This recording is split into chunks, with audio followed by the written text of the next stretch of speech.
Hello and welcome to the Be Formless Flow Driven CEO and VC podcast, where we are reshaping life, leadership, business, and investing from the inside out. Take two for Michael Walker and I. Welcome to the show, Michael.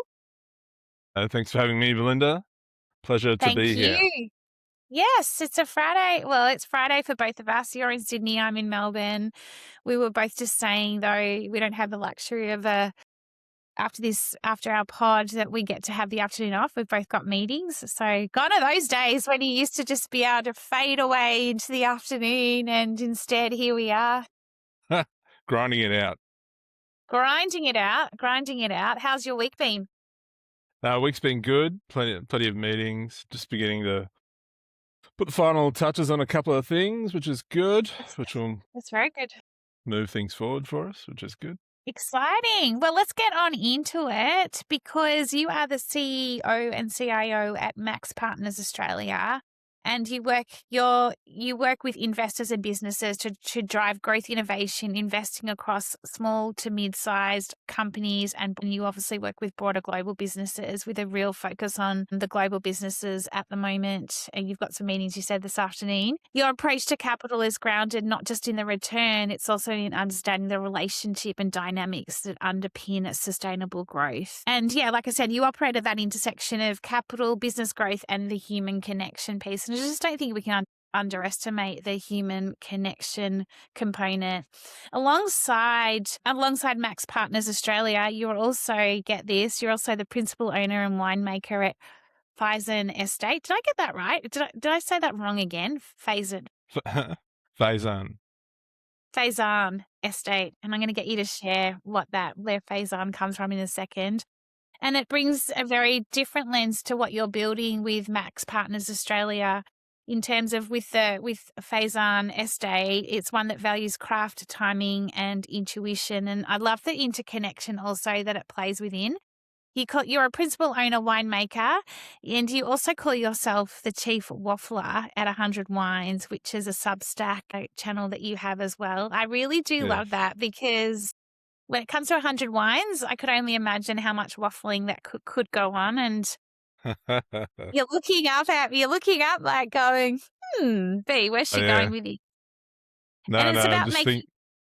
Yeah, just you go, thinking sorry. about what I need to. I've got 3 or 4 wines which I need to add on to that I've had for probably 6 months, but I just haven't had time to put into 100 Wines. But that's a good reminder, actually. Okay, I can send you an action after this. You specialize in one of my favorite wines, which is Chardonnay, and it's in vintage as well. So interesting, right? And across both worlds, there's a consistent theme that runs through your work, and that outcomes are rarely driven by strategy. They're done by the quality of the connection behind them. And so I do love the way your two worlds collide. I'm going to let you, actually, before I hand it over to you, when you booked in for the pod and I asked you what's one unique insight, lived experience when it comes to reshaping life, leadership, business, and or investing, you said how connection drives everything. I'm going to hand it over to you. And so you can start as wine, from the wine perspective, and then how you came into Max Partners Australia. I'll leave it up to you. Well, we'll start even before the wine. Or even before I started wine. My parents started the family wine business, Faisan Estate, back in 1990-ish.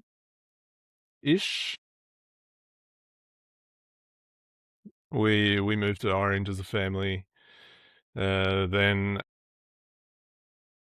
Dad had decided with a couple of his mates, after visiting one of the local wineries, that it was a good idea to plant a vineyard and have a crack at making wine, which he did rather successfully there for for a good 20 years, really. And I grew up, because I was the youngest in my family, and I grew up around the winery, and the winery, growing up from being in the shed to all the way through to him building a purpose-built winery later on when he retired from his real job. And yeah, so I'd been around wine for a long time. I went to uni and then did retail management for a few years, and then I moved to the UK, got into banking and M&A work over there in telco, and then came back to Australia in 2010 because I thought it was a good idea to become a winemaker and run the family Following business. father's dad's footsteps, yeah.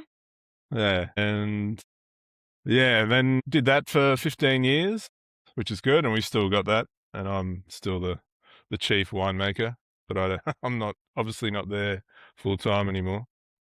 And then decided I'd been thinking about it for 2 or 3 years to start a private equity business, and Yes. yeah, that's been working towards that for the last year.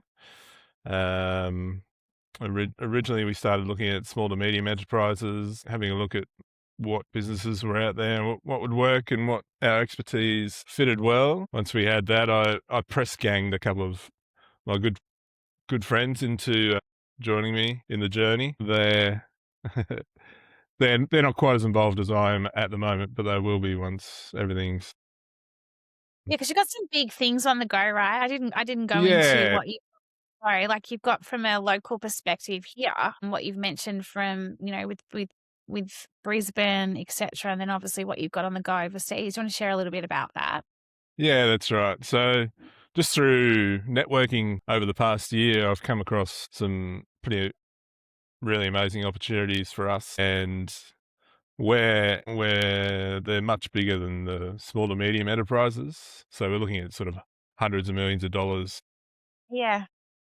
opportunities, and one's a hotel group that's based in Europe, and they're looking to float in the US in the next few years, and then there's the um, hotel infrastructure around the Brisbane Olympic Games up on the Sunshine Coast, and so yeah, we're looking into those, and just raising money for those opportunities at the moment. We've got basically we've got two funds. We've got the larger business fund, which has got those two specific, and another business as well, which is a bit smaller. But we're raising $2 billion for that one, and then we're looking at sort of raising around between 200 and 500 million for the small to medium enterprise fund. What's the time frame on raising for these funds? Like, do you put from you go, okay, this is what we want to raise. Like, what sort of Yeah, time frame do you put around this? Like in terms of, yeah. yeah. So we're talking to a couple of right now. We're actually talking to a couple of different placement agents who will help us place those funds. So because we've got the deals Uh-huh. already, it makes it easier for us to go to market. Uh, And because I'm coming back into the scene, I haven't really been too close to banking and such in the last 15 years, so I don't have the connections I once did. So having a placement agent really helps with that. But we've got, as I said, we've got these really top quality institutional grade deals yeah. to offer. So we're quite confident that we can get everything done. So that'll be in the next 6 months. Like we're literally probably in the next couple of weeks going to sign the placement deal for that. Uh, and then also we've got someone to help with the small to medium, and So that'll probably be ongoing for next 12 to 18 months, I'd say. Because that yeah, for us, that's not as high a priority now as it was. yeah. But we'll still raise money for that because we've got a couple of businesses identified already who are keen for us to come along um, and help them out. Also a bit about connection, Michael, in terms of Yeah, like connection you said is key. And you've had like quite the diverse background, right? Like you've gone and you've lived overseas, you've been in telcos, you've been in finance, etc. You come back, decide you want to be a winemaker, then just you become a winemaker. it's vintage, it's a fine drop, like, and then there's obviously connections in that space, and then you're coming back to almost like your grassroots of what you've where you started your career, if you like. You talked Hmm. about the fact that, you've been out of the game for a while. And then on the flip side of that, you talk about the ability to have these connections. And here you are talking about one of the biggest hotel groups in, over in Europe that is, potentially about to sign a deal with. How does connection come into play with all of this for you? And what is it? What is So yeah, I mean that's the whole thing, isn't it? Connection has driven us to these opportunities. And like it's a really interesting um, dichotomy between the two styles of business. In the wine world, everything moves at a very slow pace. Your aging wine takes a long time. Then for us, we want to see it in bottle for a year or two before we actually put it on the market, and Yeah. that's the wine's actually ready to be drunk. So, you're waiting all this time for things to happen, and everything's a bit more fast paced, I suppose. But working in private equity and we're working on longer time frames, I guess I guess there's the similarity to working in the wine world where we have time to get these deals sorted out, make the connections that we need Mm, to be able to execute these deals. mm. But it's the thing, we're just putting ourselves out there and talking to people, and that's how I've made connections all my life. You Yeah. put yourself into, to use a sporting parlance, you put yourself into good areas. You do it often enough, you'll eventually get something to pay off, or you'll get the reward. You'll get Mm. Yeah. the wicket or the try or the goal. Totally. It's not always easy though to So put yourself out there, right? Like, it's not always easy though, is it? no, Like no, sometimes like absolutely. putting So before last year, I probably, you know, you do a bit of networking maybe once a year in wine, but through like in private equity, there are countless opportunities to go networking these days. Mhm. There's nearly a conference every other week. You could go and attend if you wanted to. You could like a good chunk of your time traveling.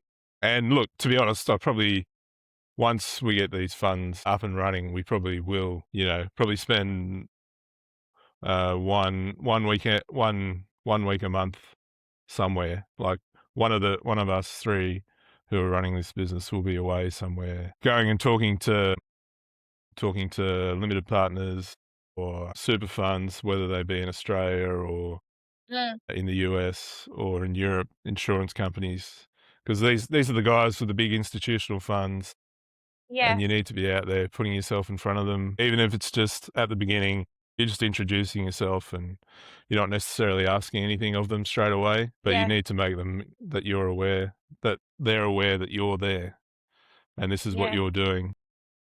Yeah. Something really interesting what you just said then in terms of not asking straight away. I think that comes back to forming a connection, forming our relationship from the outset and rather than just going straight in. I mean, I'm a big person and you don't ask, you don't get sort of thing. I also think there's a Yeah, time and a yeah, place.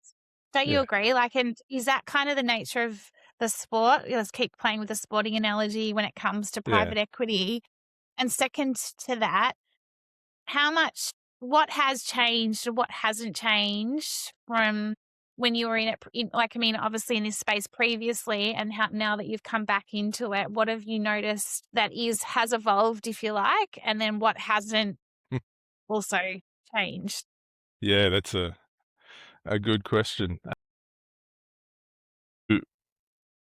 Definitely democratization of the space. I think it's a lot easier to get into. If you've got the ambition and the will, you can definitely go and find yourself a role or a way into the market. That's there's still still some of the old barriers are still there. Just depending on the jurisdiction you're in. But it's it's definitely becoming more open as all LPs in different countries are looking around the world to place their investments, and they're opening up to other opportunities around the world. Australia's quite good. It's seen as a safe haven, really, for investments, especially in the real estate side. Although that could change a lot in the next 10 years, I Yeah. suggest. So, people have got to start looking for value elsewhere. They can't just, stick their money into an office building or something Yeah. and hope that, Yeah. and be guaranteed a certain return from that. Um, so yeah, but that's the thing, you've got the AI, which is going to help everyone do their jobs at different times. It's going to be really interesting to see in the next 5 years how much it gets integrated into work and Mm. how successful it's going to be, because definitely not, it's not a given as much as the marketing would like to have you I know, think it but is. it's definitely gonna help some things, and it's Yeah. definitely not gonna help other things. Yeah, so, we're it's an exciting period to go and to be starting, because there's so much opportunity. As Yeah. a classic example is what of our example of starting looking at SMEs. We're looking at retiring owners with really quality businesses who can't get people to buy them because they're going to cost too much. So that's where we go and get capital and bring it in and Absolutely. hire managers who want to go and run that business, who are going to do it well. So there's that opportunity. But then, the networking part, where you're meeting people, didn't really even ask for especially the hotel group. We didn't really ask about that. The opportunity came to us, and Mm. we talked about it, and we just went, looks like a really good opportunity. Yeah. I remember when this company opened their first hotel, because I was living in London when they opened their first hotel. And I was There just you like, go. oh, wow, it's really interesting. Interesting group, really good branding.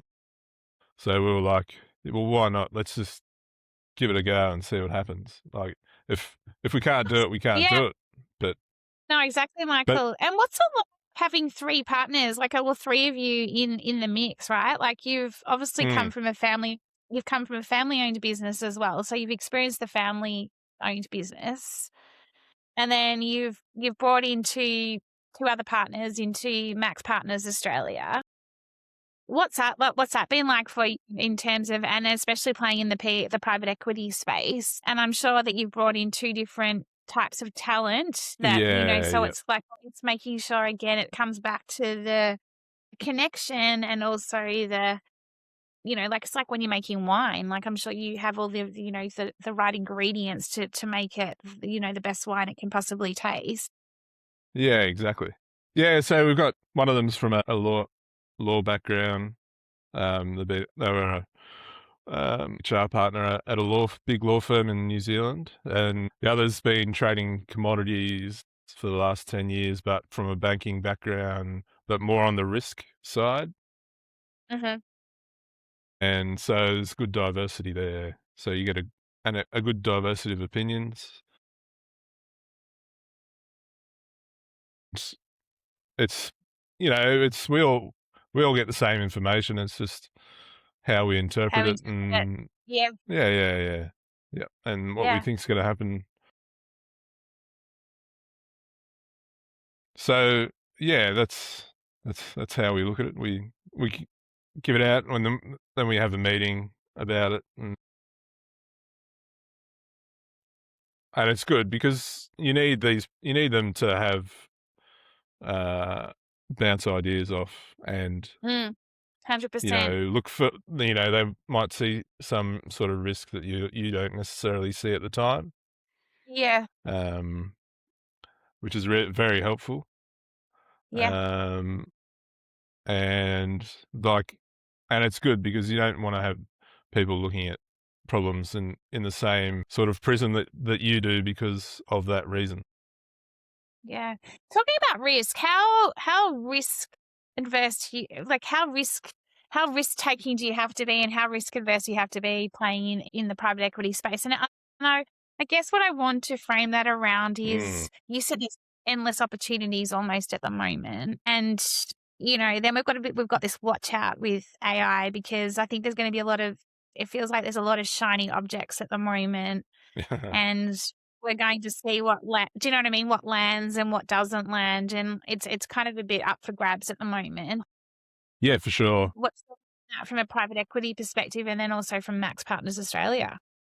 Yeah, I mean, it's looking a bit similar to sort of the internet boom at the moment because you don't know who's going to come out at the end being the successful companies.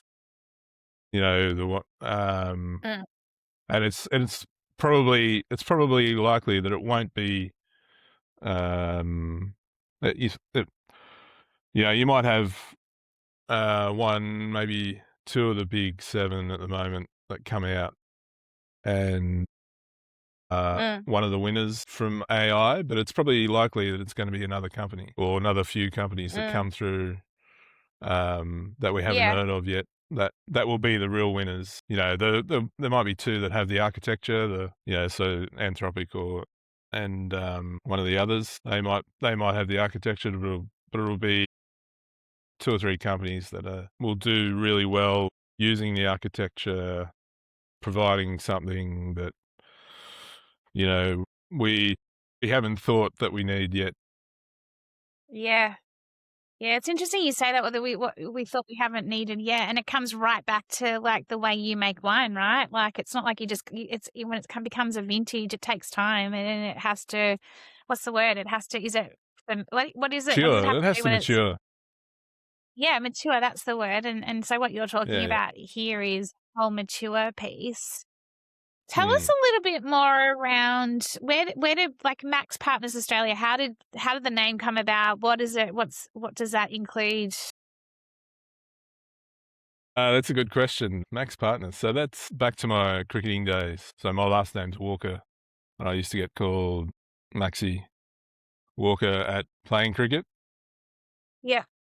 I was just playing around with ideas for the names of the business, and I just thought, oh, Max Partners. That's yeah. We'll see how it sticks and lands, and I like it. yeah, it seems all right. Yeah. Yeah, it's a good brand, it's a good name. And then for me, I guess one of the bigger questions is, you talked around the democratization of space within the private equity. Mm. Is that a good thing or is that a bad thing, do you think, in terms of No. It's been too much of a closed shop for a long Mm, time, and not necessarily deliberately opaque, but there's perhaps been a bit of a shroud around what happens in private equity, yeah. It feels and very so like private just private, really enclosed, really like, like yeah, and like there's still some of that it still exists, Mm, but it's just with the advent of how much information there is out there now, and the types of services that other businesses who are in that space offer, they certainly makes it much easier for us. So, for example, we're looking at opening part of our fund in Ireland, right? Because for numerous reasons. One, because European LPs really like to have someone local to invest on the in. ground. Just Yeah. makes it a lot easier. But we can set that up in through 2 months really. We could have it set up in 2 months, and we only need to have maybe one or two people on the ground Mm, in Europe mm. to make it happen. Whereas, maybe 10 years ago or 20 years ago or whatever it might be, you would need to have, probably small team, so maybe 5 people over there, but they'd have to be based in Ireland um, and running. you'd have to be paying all these extra people. Whereas you've got businesses that offer services to do all the back end of Yeah. things. And so that takes pressure off you guys. You can go and do the main thing that you're interested in, which is the fundraising. And really the bit that I'm interested in is looking at businesses, because I really enjoy getting into businesses and what they look like and how they run and what makes them tick. So what do you look for in a business, Michael? Like what is your kind of criteria, if you like? What are you looking for when you go into a business? Yeah, so the leadership team, that's what we look at first. Profitability, obviously, that's always important. And what opportunities are ahead of them, ahead of a business, and um, of uh, exit we could make, sort of that 5 to 10 year timeline when we look to get out, whether that's been a big contentious issue in the last couple of years for private equity, has been exits for them. A lot of them have struggled to make exits on their investments because there hasn't been, for whatever reason, that people haven't been doing IPOs. They haven't had the ability to sell it on to other companies. All right. LPs have been getting frustrated by that. So Yeah, when interesting. when we look at a company, we want a definite exit horizon. Yeah. So, we can say to our limited partners, we say, look, we have a definite exit and a definite plan, business plan for how we're going to get there. Yeah, making sure there's a great leadership team. They're the three main things.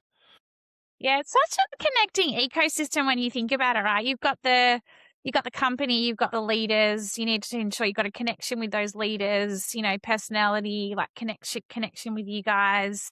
You need to Yeah, then yeah. ensure connection back to the LP. It's such a connection. I really understand from having this conversation with you around the need for connection.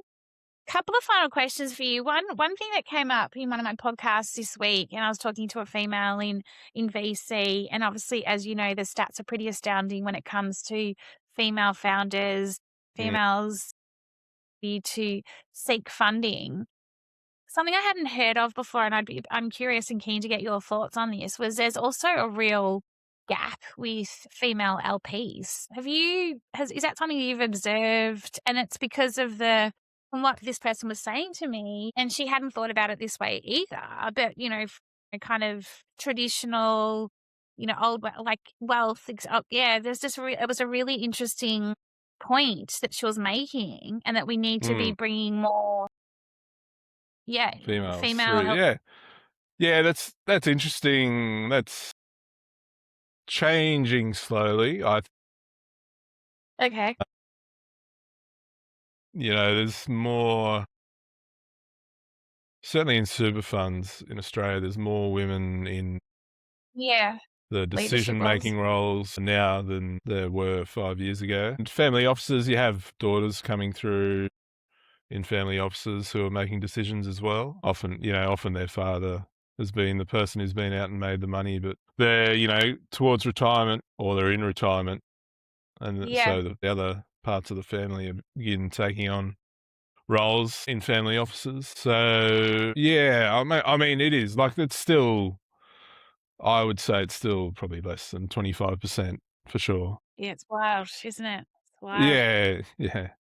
But it's Mm. something that needs to change. I mean, one of our partners, she's the one based in Auckland. So, I've made sure, I mean, she's probably more qualified than me, but, you know, made sure that I've had a female voice in our setup, because Yeah, they're I important. like that.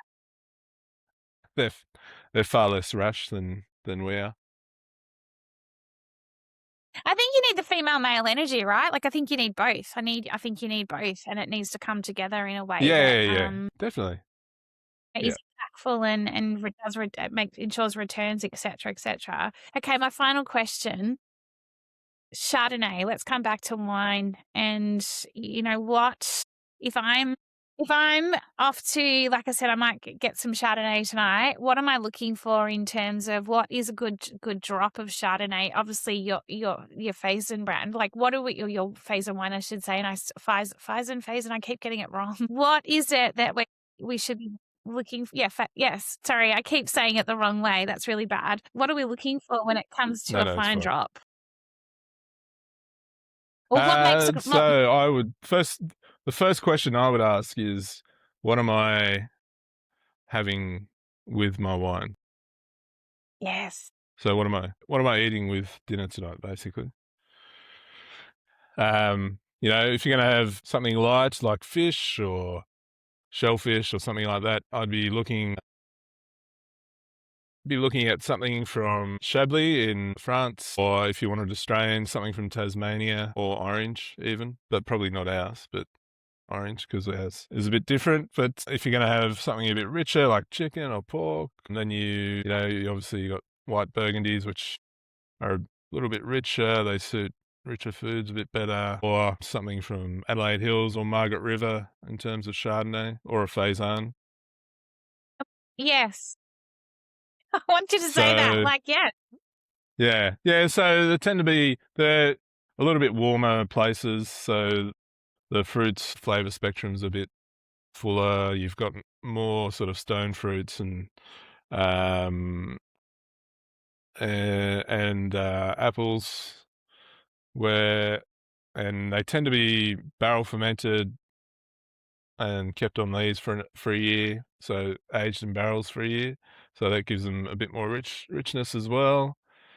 Whereas Tasmania and Chablis, I mean Tasmania, they do the same as what we've just said, and Chablis as well, but because they're cooler places, they have a bit more acidity. The flavour profile is slightly different. It's more sort of green apples and pears and a little bit of spice type thing. Um, and that suits seafood and fish a Yeah, lot love it. better dishes. Yeah. And the name? Just quickly, the name, there's Faisan, French for pheasant. When we moved to where the property is, it was called Sunnyside East, and that probably wasn't going to be a great label for a winery. those are eggs.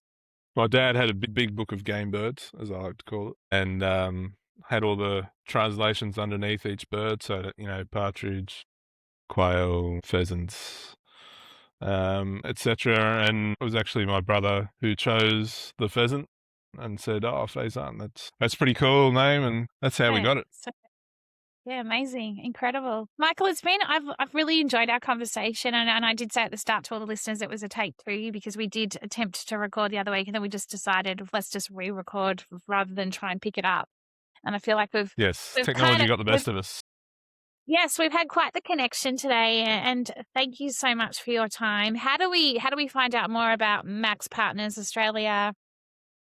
How do we find Max out? Partners Australia, maxpartners.com.au. Yeah, there's an email link on there. You can reach out to me and open to a conversation. And then faisanestate.com.au, Faisan estate.com.au, and get all your favourite orange wines from there. And your Substack channel as well. I'll put that in the show notes as well. Yes, I'll have a new post for everyone soon. Amazing. Michael, thank you so much for your time. Wishing you all the best this afternoon with your meetings and the funds that you have on the go right now. And thank you again for your time. No, thank you. Appreciate your time. Thanks, Melinda. Have a good weekend. Thank you. You too.